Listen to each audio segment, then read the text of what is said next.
خانم راه بیمارستان محل خانم نیست، لطفا بریم بالا بشینین.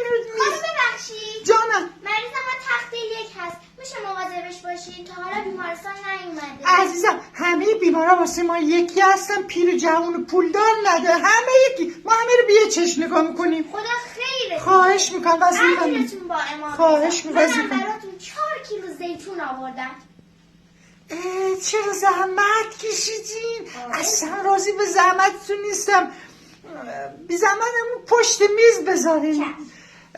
مریضتون گفتین کجاست تا من برم یک مورفین واسه شون بزن درد نداشته باشن؟ نه درد نداره، فردا میخواد بینیش عمل کنه. اشکال ندارم، اصلا مورفین گیر لیلاج نمیاد تو بیمارستان. من دیگه واسه شما میخوام برم تزریق کنم. خب نمیشه نزنیم بدیم ما خودمون ببریم خونه کم کم استفاده کنیم؟ من میزنم به بیمار، شما کم کم بریم بکشین ازش استفاده میشه، خاطر جمع باشین.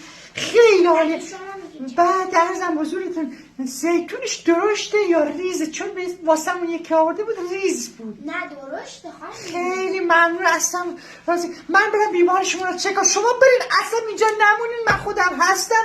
اصلا شما دو سه روز دیگه عمل شد من خودم تلفنی بهتون تماس میگیرم. زیتون رو بزن، شما برین. بس